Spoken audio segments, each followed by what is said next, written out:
Olá, meu nome é Guilherme Waltenberg, eu sou editor sênior do Poder 360 e este é o Poder Entrevista. Com a gente hoje o presidente do PV, José Luiz Pena. Presidente, como é que o senhor avalia uma pauta que é muito cara ao seu partido, a política de controle do desmatamento e do meio ambiente no governo de Jair Bolsonaro? É um desatino completo, porque a sensação que dá é que o inimigo do meio ambiente assumiu o posto mais importante para a causa.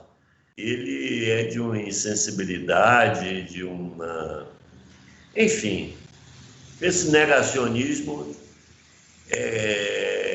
em se tratando de meio ambiente, é a coisa mais explícita, né? Ele acha que meio ambiente é uma bobagem. Imagina essa última apreensão de 63 mil toras de madeiras. Você achar que está legal isso? É um completo desatino, além de exalar desconfianças, né?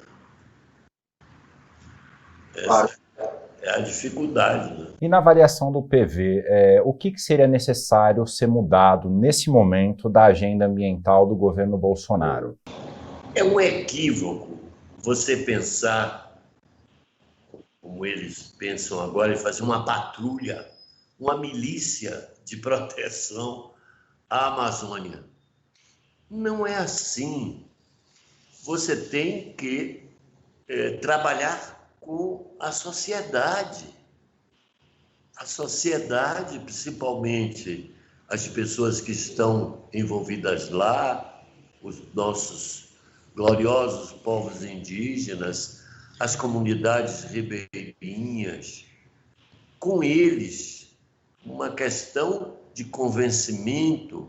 Para isso, temos que ter uma ligação política muito grande.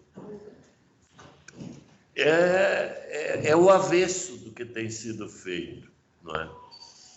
Então, você tem que ter fiscalização, tudo isso e tal, mas a gente tem que ganhar a sociedade para essa ideia. E os exemplos internacionais estão aí.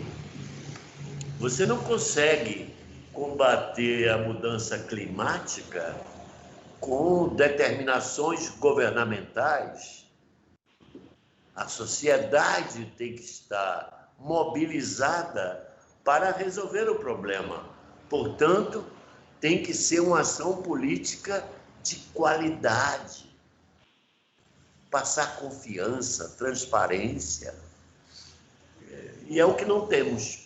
Mas no passado a gente teve uma série de ministros do meio ambiente, como a Marina Silva, que inclusive foi filiada ao PV, Desculpa, não ouvi? Foi uma boa ministra. Ah, sim, sim.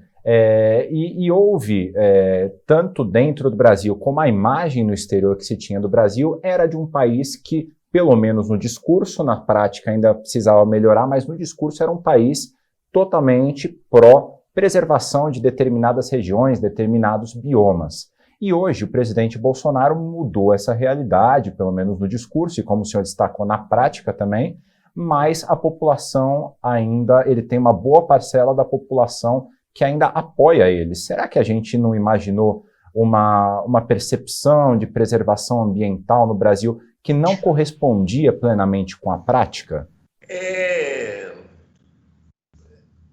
Eu acho que nós, ao constatar isso, que é um dado da realidade, né, as pessoas ainda têm aquilo que existiu nos Estados Unidos de ampliação das fronteiras, tal, mata índio, para tomar território, derruba.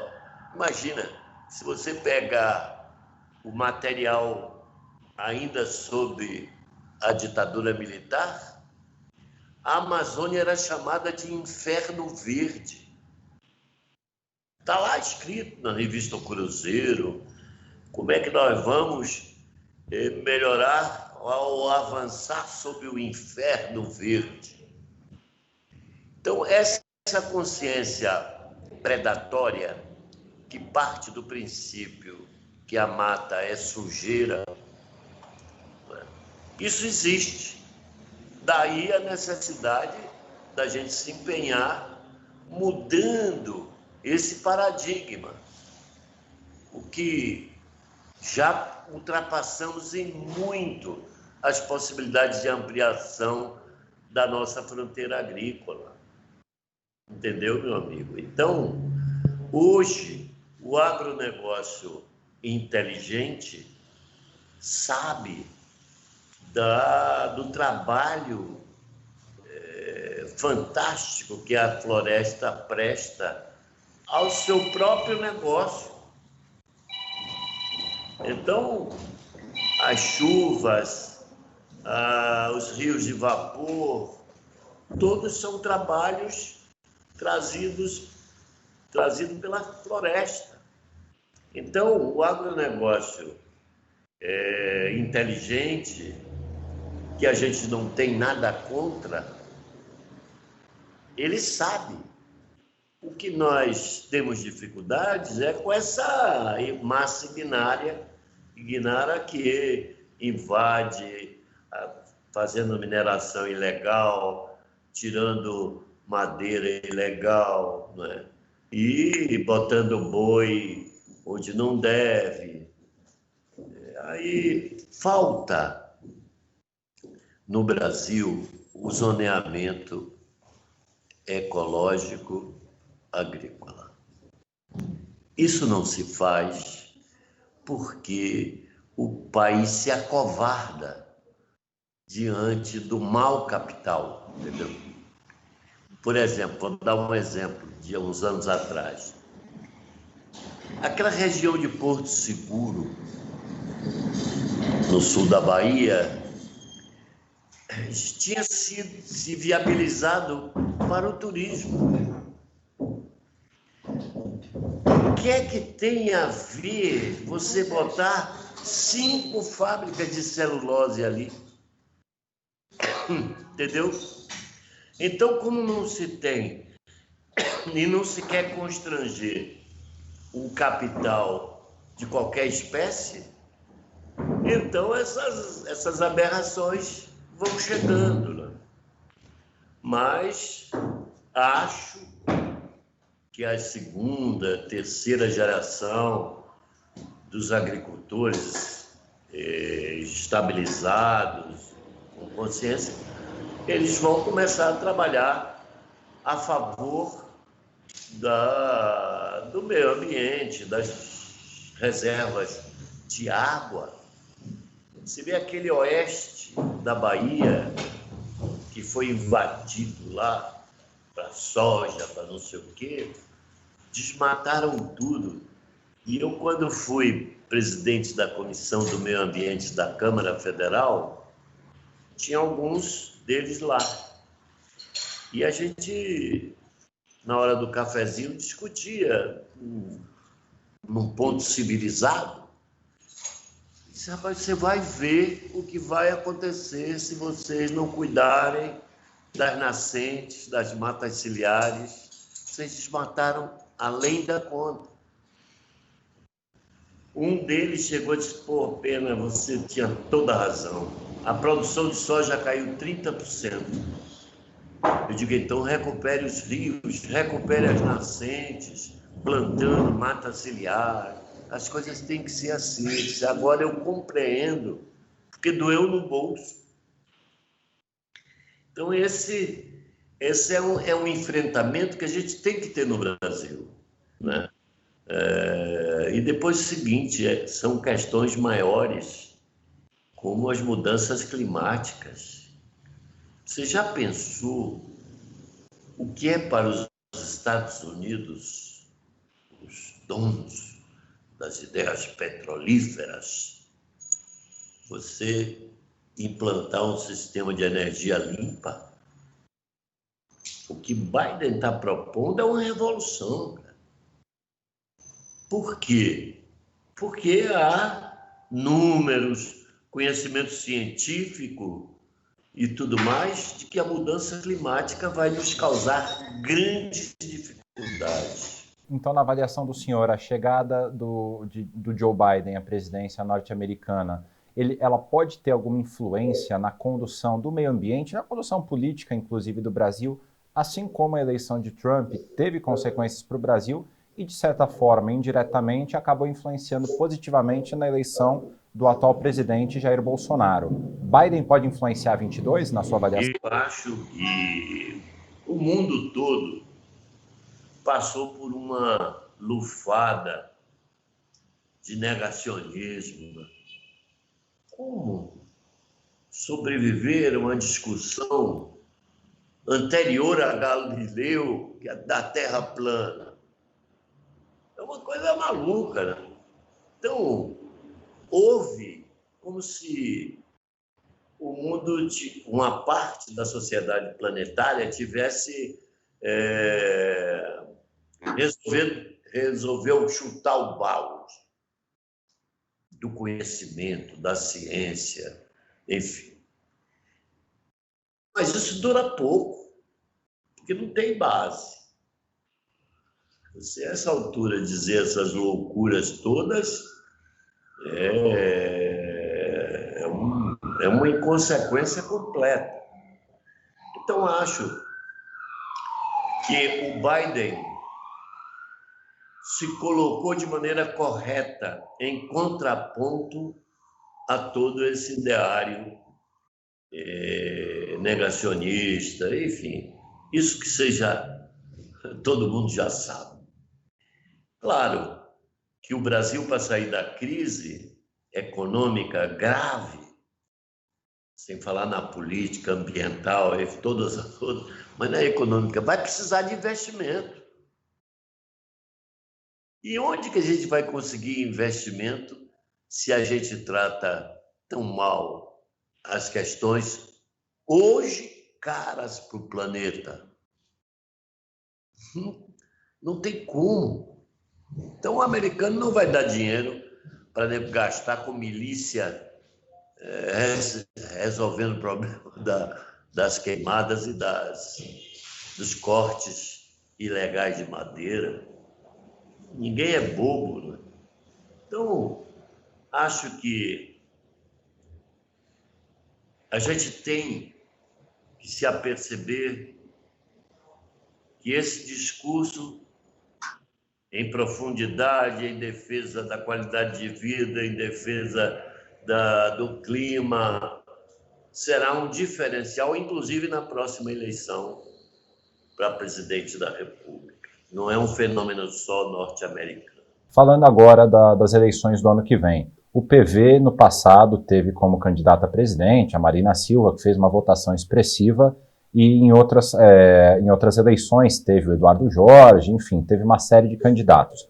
Qual que é o projeto para 2022? O PV pretende lançar um candidato ou apoiar uma candidatura? Olha, nós estamos trabalhando muito duro no sentido de produzir uma candidatura que unifique um bloco, que tenha capacidade de catalisar várias correntes, que, a grosso modo, é da centro-esquerda, centro-direita, num leque muito grande. Uma candidatura que catalise. Além disso, que assuma um compromisso com essas questões caras para o mundo hoje e especialmente cara para o Brasil, não é? Nós não podemos dizer, ultimamente, né, você viu aquela invasão de lixo nas praias do Nordeste? Lixo hospitalar. Já tínhamos tido a invasão de petróleo. Quer dizer, é um descuidado terrível, inclusive, com o nosso oceano, nossa costa, que não tem mais nem peixe. É um negócio tão maluco. Por exemplo, você cria corais artificiais no oceano para o berçário de peixes. Aqui no Brasil não tem. O mundo todo joga, inclusive, navios, restos de locomotiva, em locais estratégicos para a criação de peixes. A costa aqui é um deserto. E a pesca predatória do que resta continua sem qualquer legislação. Então, nós precisamos mudar essa cultura predatória.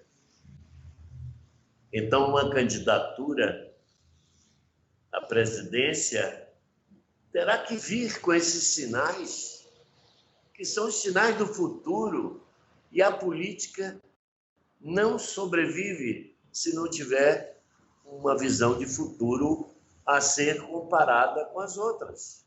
O Eduardo Jorge recentemente lançou a candidatura do senador Tasso Gereissati à presidência. O senhor avalia que o nome dele é um nome que poderia catalisar esses princípios, esses temas que o senhor mencionou, e também a atenção pública? Eu sou muito cuidadoso com as coisas. Não estou dizendo que Eduardo não seja. Mas a questão interna do PSDB, eu só vou me pronunciar quando eles estiverem resolvidos, apontarem para a sociedade o nome deles. E vou esperar um pouco. Gosto de Tasso Gereissati, é uma pessoa que nos ajudou em algumas questões no Senado. Acho um bom nome também, mas não faço isso. Vou esperar que os partidos digam quais são os seus candidatos, por prévia, por raio que for. Agora, antecipadamente, não acho bom. Uma das candidaturas que já está posta, não pode ser oficializada por uma questão jurídica, é a do ex-presidente Lula, que agora foi permitido pelo STF a voltar a ser candidato. Existe alguma chance de o PV apoiar o nome de Lula na candidatura presidencial?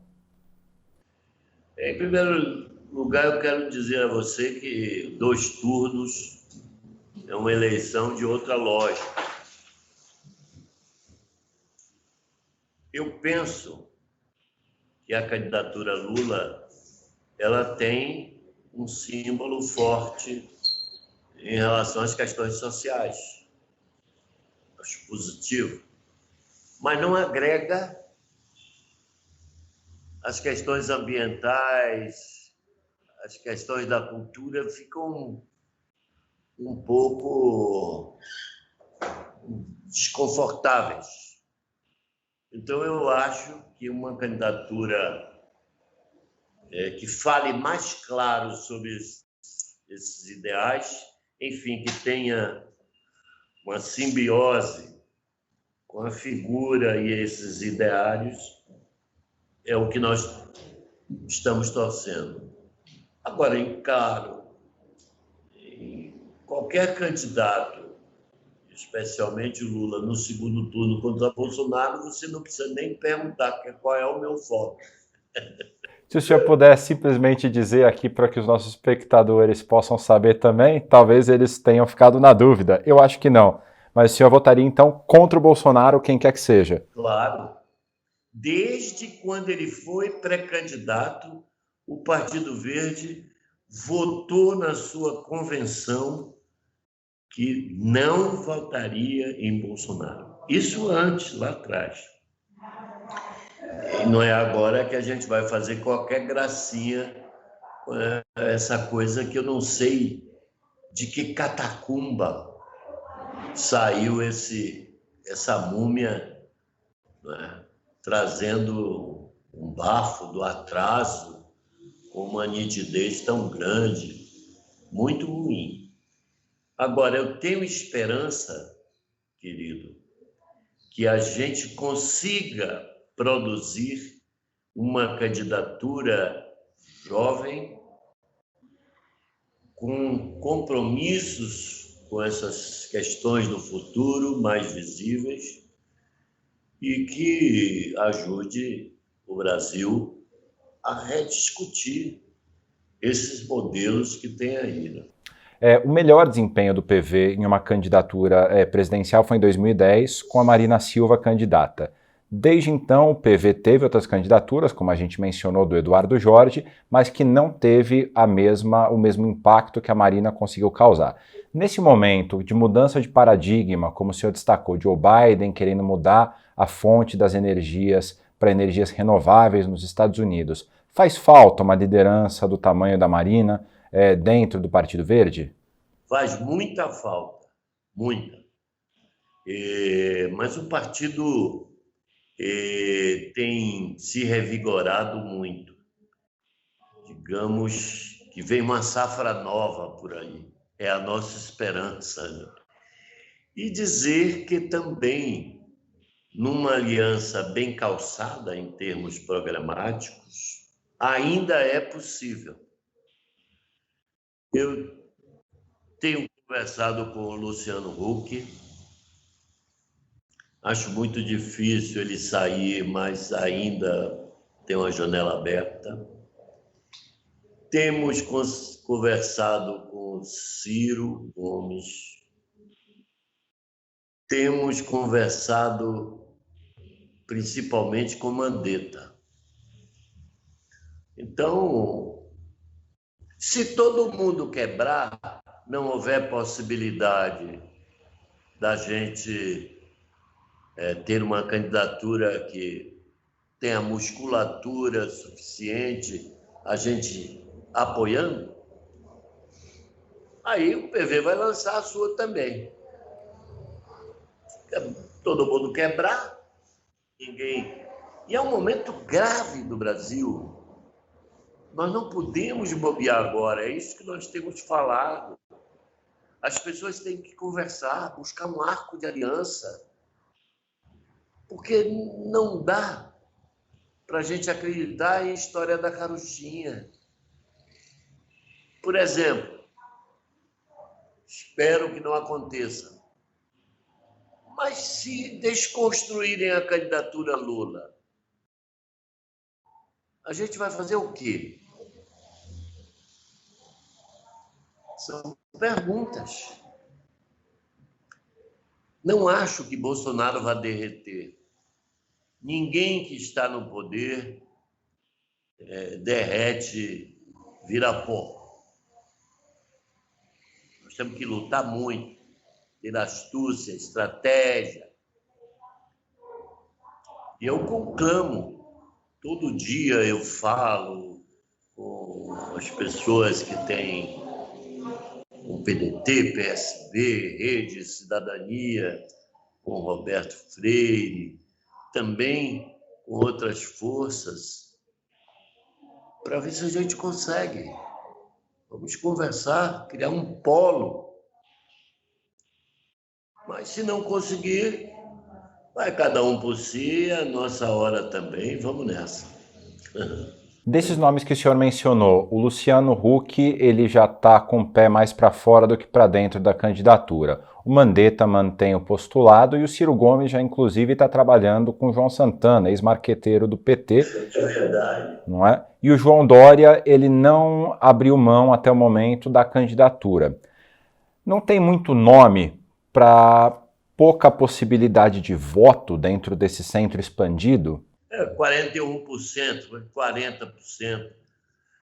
Mas o ego, às vezes, estraga uma disputa política. Quer dizer, entre Eduardo Leite, Dória e Tasso, o PSDB vai ter que produzir um nome ou dizer não tenho condições, vamos colaborar com alguma outra candidatura, né? Eu vejo com muita dificuldade. Temos conversado muito com o PSB. Eu acho o Carlinhos Siqueira um belo dirigente partidário, e a pressão é imensa para ele ir logo no espectro do Lula. mas eu acho que ainda pode prestar um bom serviço, se não for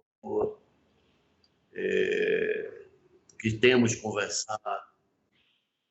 Enfim, está difícil, mas não é impossível.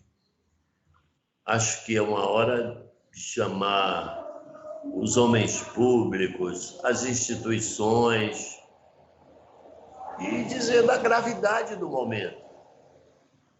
Nós estamos sendo governados por um bando de loucos, completos.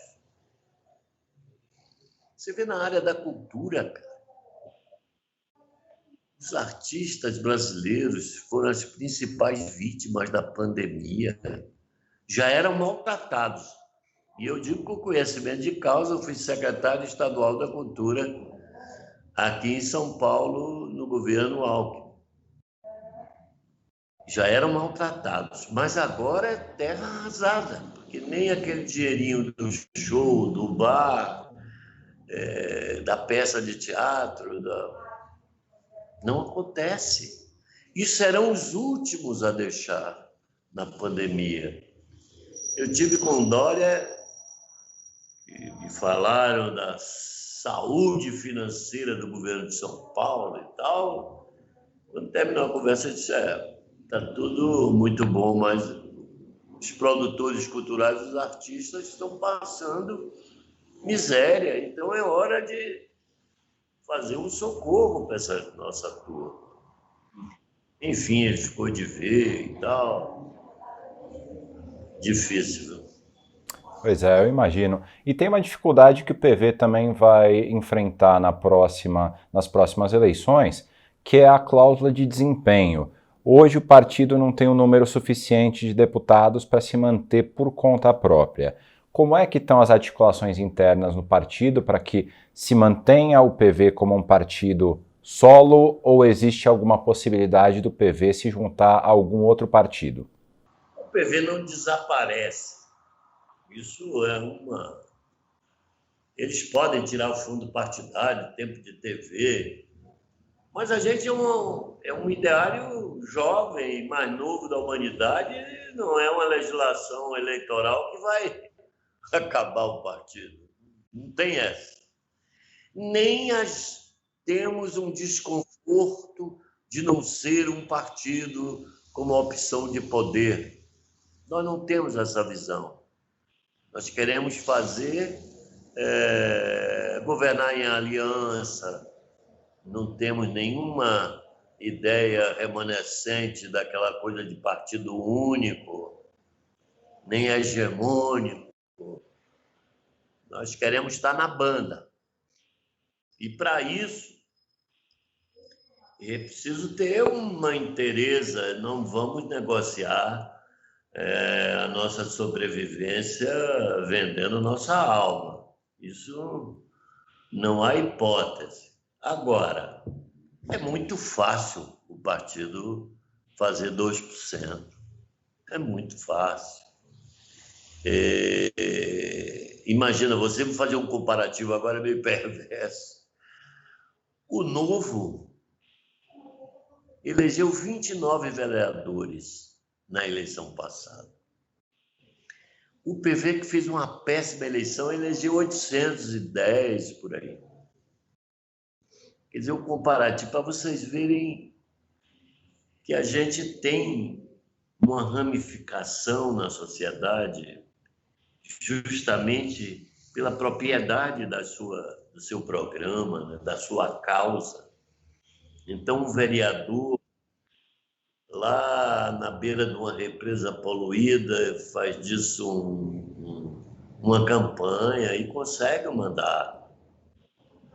A defesa dos animais, é uma causa que dá voto. Então, dá voto porque a sociedade está comprometida com isso. Então, não é muito difícil. A dificuldade que o Partido Verde enfrenta é a dificuldade que todos os partidos enfrentam. Não há fluxo de informação interna. Então, o filiado não sabe nada. a não ser aquilo que sai no jornal ou é dito por um grande, por uma Vestal, que no caso, nesse momento, o PV não tem. Então, é uma dificuldade. Qual é a posição do PV? Aí fica o filiado e as suas organizações municipais perdidas, né? Mas não é um defeito do partido, é um defeito da organização partidária. Mas nós estamos tentando, como já conversávamos antes da nossa entrevista, algumas coisas chegaram para ficar. Então, o partido vai investir fundo nessa coisa vias eletrônicas e tal. Quer dizer, cada afiliado no WhatsApp vão chegar as instruções municipais, estaduais e nacionais do partido. É fundamental. Quer dizer, nós precisamos investir nisso para que haja uma ação coordenada, o partido, todo mundo se sinta participando. Presidente Pena, nosso tempo da entrevista está acabando, mas dá tempo ainda de mais uma última pergunta. Eu queria falar sobre vacinação. Penúltima? Ótima.